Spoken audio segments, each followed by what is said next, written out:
जय माता दी। जय गौरी शंकर। मित्रों, आज हम धार्मिक कथाओं के अंतर्गत करवा चौथ की कथा सुनेंगे। करवा चौथ सुहागन स्त्रियों के लिए एक बहुत ही महत्वपूर्ण व्रत है। हिंदू धर्म में महिलाएं अपने सुहाग के लिए अनेकों व्रत करती हैं। सुहाग की सलामती के लिए और दीर्घ सुहाग के लिए कई व्रत करती हैं, जिसमें करवा चौथ प्रमुख है। उत्तर भारत में यह व्रत अत्यधिक प्रचलित है, किंतु समस्त भारत में सुहागन स्त्रियों द्वारा यह व्रत किया जाता है। आइए सुनते हैं आज हम करवा चौथ की कहानी। बहुत समय पहले की बात है। एक साहूकार के 7 बेटे थे और उनकी एक बहन थी जिसका नाम था करवा। सभी 7 भाई अपनी बहन से बहुत प्यार करते थे, यहाँ तक कि वे पहले उसे खाना खिलाते और बाद में स्वयं खाते थे। धीरे धीरे कर जब बहन बड़ी हुई और विवाह योग्य हुई तो उन्होंने एक बहुत ही संपन्न घराने में अपनी बहन का विवाह कर दिया। इस तरह एक बार बहन करवा चौथ पर मायके आई हुई थी और अपनी भाभीियों के साथ में उसने भी करवा चौथ का व्रत किया था। शाम को भाई जब अपना व्यापार व्यवसाय बंद कर घर आए तो देखा कि उनकी बहन बहुत व्याकुल है। सभी भाई खाना खाने बैठे और अपनी बहन से भी खाने का आग्रह किया, तो बहन ने बताया कि आज उसका करवा चौथ का निर्जल व्रत है। वह खाना सिर्फ चंद्रमा को देखकर और उसे अर्घ्य देकर ही खा सकती है। क्योंकि चंद्रमा अभी तक निकला नहीं है, लेकिन वह भूख प्यास से व्याकुल हो उठी थी। भाइयों से अपनी बहन की हालत देखी नहीं जाती थी। सभी भाई उसकी हालत को देखकर बहुत व्याकुल हो रहे थे। सबसे छोटे भाई को अपनी बहन की हालत बिल्कुल नहीं देखी जाती थी और वह अपने भाइयों के साथ मिलकर युक्ति बनाता है। वह दूर पीपल के पेड़ पर एक दीपक जलाकर चलनी की ओट में रख देता है। दूर से देखने पर वह ऐसा प्रतीत होता है कि जैसे चतुर्थी का चांद उदित हो रहा हो। इसके बाद सभी भाई अपनी बहन को बताते हैं कि चलो चलो चांद निकल आया है, तुम उसे अर्घ्य देने के बाद भोजन कर सकती हो। बहन खुशी के मारे सीढ़ियों से चढ़कर दौड़कर जाती है और चंद्रमा को अर्घ्य देती है। उसके बाद वापस आकर खाना खाने बैठ जाती है। बहन को अपने भाइयों द्वारा छल का जरा भी ज्ञान नहीं था। वह इन सब से अनभिज्ञ थी। उसने तो यही सोचा था कि उसने चंद्रमा को अर्घ्य दे दिया है और वह खाना खाने बैठ जाती है, किंतु पहला टुकड़ा मुंह में डालती है तो उसे छींक आ जाती है।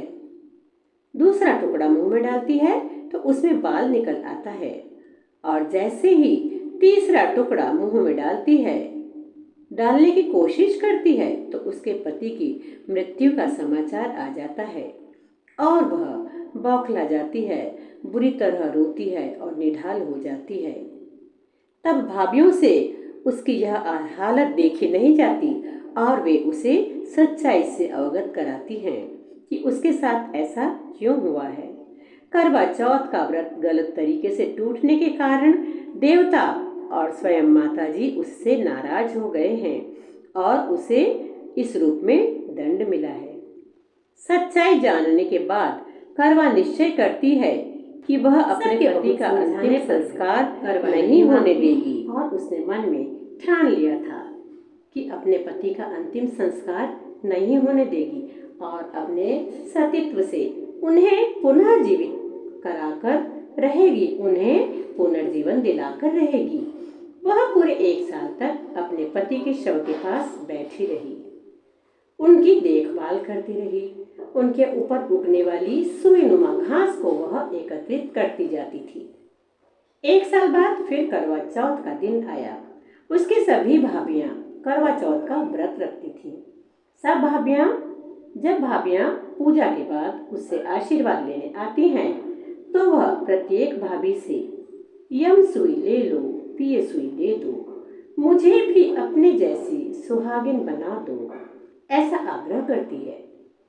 लेकिन बार बार भाभी उसे अगली भाभी से आग्रह करने का कहकर चली जाती थी। इस प्रकार जब छठे नंबर की भाभी आती है तो करवा उससे भी यही बात दोहराती है। यह भाभी उसे बताती है कि चूंकि सबसे छोटे भाई की वजह से ही तुम्हारा व्रत टूटा था, इसलिए उसकी पत्नी में ही वह शक्ति है कि वह तुम्हारे पति को दोबारा जीवित करवा सकती है। इसलिए जब वह आए तो तुम उसे पकड़ लेना और जब तक वह तुम्हारे पति को जीवित ना कर दे उसे नहीं छोड़ना, ऐसा कहकर वह चली जाती है। अब सबसे अंत में छोटी भाभी आती है। करवा उससे भी सुहागन बनाने के लिए आग्रह करती है और कहती है, यम सुई ले लो, पिए सुई दे दो, मुझे भी अपने जैसी सुहागिन बना दो। किंतु छोटी भाभी उसकी बात नहीं सुनती और टालमटोल करने लगती है। इसे देखकर करवा उन्हें जोर से पकड़ लेती है और अपने सुहाग को जिंदा करने के लिए कहती है। भाभी उससे छुड़ाने के लिए बहुत कोशिशें करती है, नोचती है, खसूटती है, लेकिन करवा नहीं छोड़ती है। अंत में उसकी तपस्या को देख भाभी पसीज जाती है और अपनी छोटी अंगुली को चीर कर उसमें से अमृत उसके पति के मुंह में डाल देती है। करवा का पति तुरंत श्री गणेश कहता हुआ उठ बैठता है।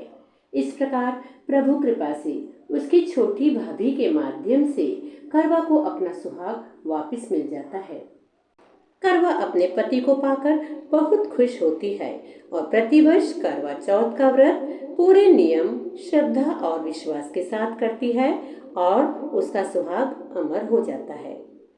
हे श्री गणेश, हे माता जी, आपने जिस प्रकार करवा को चिर सुहाग प्रदान किया, अमर सुहाग प्रदान किया, उसी प्रकार अपने व्रत करने वाली सभी सुहागनों पर अपनी कृपा बनाए रखें, सभी का सुहाग अखंड रखें, ऐसी प्रार्थना हम आपसे करते हैं।